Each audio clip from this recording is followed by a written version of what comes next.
If you love wine like I do, or you like to purchase wine as gifts for people, or you just like to look at wine but don't really know much about it, definitely stay tuned for this video, because today I'm going to be sharing my black owned wine collection, which I worked a little hard to get. So definitely watch this video, and you never know, you might find a new fave.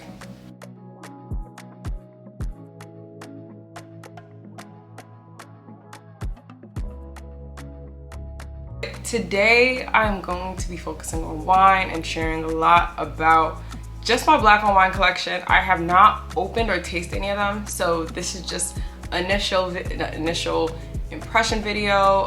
Really letting you know a little bit about this wine, why it's a part of this collection today, and then of course throughout this month and next month I will be tasting them and pairing them with a few dishes, so I can't wait to share that with you as well. One thing I really wanted to say is that I really wanted to highlight black winemakers, black owned wine brands, just because they're doing incredible, amazing work in the industry, and I just feel like, you know, they just need a little bit more attention, and I just want to be that person to bring it to the market. But today I have at least 5 brands here, or 4 brands, but 5 different wines.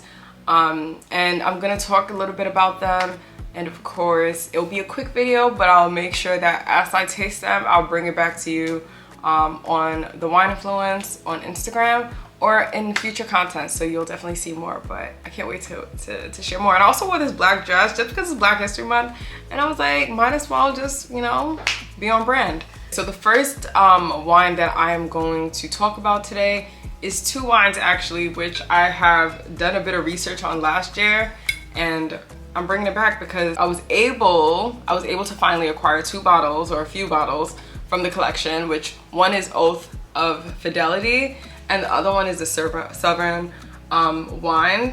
And this one, the Sovereign, is a white wine, and it is from the Mason 7. They do have another red wine, a part of that collection, which I do have, but it's just not a part of the lineup today. This one has a bit more pear, honeysuckle.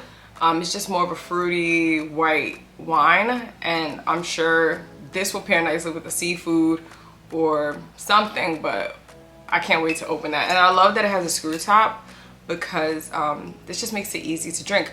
But let me take a step back. These wines are from, let me take a step back because I did not even properly introduce it. So these wines are from Carmelo Anthony and Asani Swan. They partnered, and if you know Carmelo Anthony, large, big, huge NBA old-time player, as well as Asani Swan, she is a business entrepreneur executive. You know, she's that girl. And they partnered together to release a portfolio of wines. When I say this, a portfolio, it's so many of them, and I only have about 3 or 4 of them in my possession right now. But they have so much going for them. And I just want to read this note about, you know, I will speak specifically on Carmelo's mission, but about this, their mission for this brand is to bring new, diverse voices into the world of wine and partner with winemakers of color across the globe. And I just think that is so, like, amazing, because it's so hard for winemakers of color, you know, to even break into the industry. And it's amazing that I have at least 4, you know, at least black wine brands on this list, and if there's so many that is around or that is in the market right now. But it is hard, and I just love when you know, people of influence are opening the doors for other black winemakers. So that's so amazing from, you know, from their brand. But again, Oath of Fidelity and Sovereign wine, which is a part of their Mason 7 line, is a part of Vin Estate. So that is the portfolio brand. And yeah, so definitely check out their wines, and I'll put more information down below in terms of their page.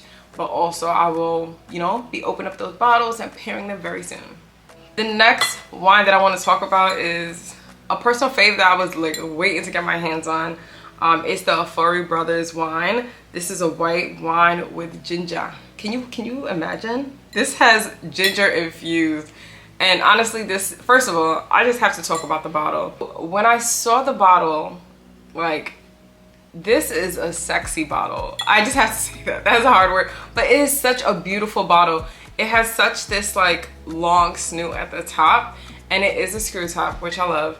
But a very beautiful bottle. It is, as you can tell, taller than most bottles, but it is a very nice one to have in the collection. So I feel like this is perfect for your wine collections. But just a bit more about the Ofori Brothers wine. It is a ginger infused wine, white wine from the Lake Erie region, and it has a hint of ginger. Can you imagine? Ginger from Ghana. So it has ginger infused, and just a bit on the back. First of all, I just have to even like, you know, give you more about the logo. Very beautiful. And even on the back, they have a story, the story of just the Ofori brothers and who they were. And the founder is actually related to the Ofori brothers, and talked about, when I spoke with him, talked a bit about, you know, the brand and the inspiration for, you know, creating this wine. So inspiring, and just to know that the Ofori brothers were very impactful in their community. And I know that Ofori Brothers wine will be impacting the wine community 100%. To create this wine, they definitely had a lot of tasting sessions, because the infusion process of, you know, like, I don't think this, for me, this is the first time I've ever heard of, you know, like ginger in wine. And I'm not sure how that changes or impacts the winemaking process, but it's not a simple process, because it's not dealing with just grapes. But it's an amazing concept that I can't wait to explore once I try this bottle. So please stay tuned, because I'm definitely pairing this with some Nigerian food. I know that's biased, but it most likely will be Nigerian food or Ghanaian or West African food. So this will definitely get paired with something nice, so I can't wait. But the next wine on this list is, you know, another NBA player. It is February, All-Star Weekend, you know, has passed, but it is, we do talk about our NBA players because they do have a lot of impact on the wine industry. This is the Cabernet Sauvignon by 3 by Wade, and this is, you know, one of his main, I think so, he has a lot of wines in his portfolio, but this is by Dwayne Wade. If you don't know by 3 by Wade, it's by Dwayne Wade. And actually, I love Cabernet Sauvignon. This was my introduction wine to the wine world when I was younger. But one thing about Dwayne Wade, he is very impactful in the wine industry. He brings in a lot of, like, brings in and supports a lot of other Black-owned wine brands. Their wines have like a lot of sophistication, is very elegant, and very just has a very experienced palate. You have to have a very experienced palate to enjoy it, but you can also experience it if you're new to the wine world. So very enjoyable, very great. But just to say, he is not only on the basketball court, well, he's not on the basketball court anymore, but beyond the basketball court, he is producing amazing wines. So I'm glad to have them part of our collection today. Saving this one for last, Hughes That Juice. This is one that I was working hard to get my hand on, and I finally did late last year. And I'm gonna break open this bottle this year. I had this bottle for a couple months, and it's been sitting here because I wanted to save it for this video. But Hughes That Juice, if you're from New York and you know about Highly Recommended, Highly Recommended is a, I want to say it is a, can I say a fine wine club? It's a fine wine club by Marcus, and he curates such an amazing wine list that comes out monthly. And Hughes That Juice is by Marquise. So he produced Hughes That Juice, and I reached out to just ask a little bit more about this, because he does have a few more that has come out since this video, but that has come out and is already in the markets. From what he said, he produced it to make really good natural wine for everyone to drink. So he said he wants his wine friends to enjoy it, but also his friends that, that don't know a lot about wines and just want to enjoy it. So it is a natural wine, but it's not one of those natural wines that's funky and that gives you that weird experience. So can't wait to experience this one. I have seen it in a lot of fine restaurants. I have seen it in like there was restaurants on my list that he provided that I didn't know was at, but there was some restaurants that I've seen it on the shelf, and I was like, oh, this wine, it's about that. So you can find it on shelves, and they also have a pet nat that came out. There's 2 more. It's called Hughes That Fire and Hughes That Magic. And then he also has some amazing, like, when I call it bougie nutcrackers, because it's not the basic ones that you know from growing up in New York, but it's amazing. But again, we're staying back on wine, and Hughes That Juice is a great wine. Check out highly recommend his Instagram page, and I'll leave links down below for more.